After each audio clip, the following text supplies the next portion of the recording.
মঙ্গলবার গ্রেফতার হয়েছেন গোয়ার বর্চ বাই রোমিও লেন নামের নাইট ক্লাবের দুই মালিক।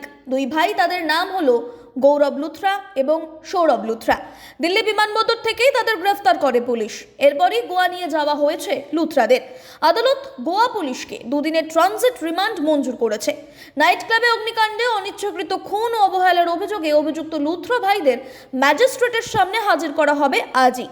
এদিকে মঙ্গলবার দিল্লির আদালতে ট্রানজিট রিমান্ডের আবেদন করার সময় পুলিশ বলে, লুথরা পরিবারই নাইট ক্লাবটির প্রধান মালিক এবং সেখানকার কার্যক্রম, নিরাপত্তা ব্যবস্থা, অনুমতি ও আয়োজিত অনুষ্ঠানগুলোর ওপর তাদেরই চূড়ান্ত নিয়ন্ত্রণ ছিল। দুই ভাইয়ের একজনের পরনে ছিল সাদা রঙের হুডি, অপরজন পরেছিলেন একটি কালো সোয়েটশার্ট এবং মাস্ক। আগেই তাদের আটক করে দিল্লির বিমানে তোলা হয়। এরপর দেশে ফিরতেই অফিসিয়ালি গ্রেফতার করা হয়েছে তাদেরকে। প্রসঙ্গত উল্লেখ্য, বার্চ বাই রোমিও লেন নামের ওই নাইট ক্লাবে আগুন লাগে পার্টি চলাকালীন। অগ্নিদগ্ধ হয়ে 25 জনের মৃত্যু হয়েছে। তদন্ত শুরু হতেই জানা যায়, এই দুর্ঘটনার নেপথ্যে রয়েছে একাধিক অনিয়ম, বেআইনি নির্মাণ, সংকীর্ণ এবং অপর্যাপ্ত প্রবেশপথ সহ ভুরি ভুরি অভিযোগ উঠছে ওই নাইট ক্লাবটির বিরুদ্ধে।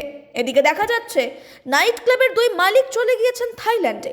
তদন্তকারীরা জানতে পারেন, আগুন লাগার 1 ঘন্টারও কম সময়ের মধ্যেই দুই ভাই থাইল্যান্ডের টিকিট কেটেছিলেন। অর্থাৎ দমকল আগুন নেভানোর চেষ্টা করছে, ঠিক এই পরিস্থিতিকেই কাজে লাগিয়ে তারা গা ঢাকা দিয়েছেন। তবে তার আইনজীবীরা অবশ্য দাবি করেছেন যে আগে থেকেই থাইল্যান্ডের সফরের পরিকল্পনা ছিল ওই দুই ভাইয়ের। তাদের নাগাল পেতে ব্লু কর্নার নোটিশ জারি করে ইন্টারপোল।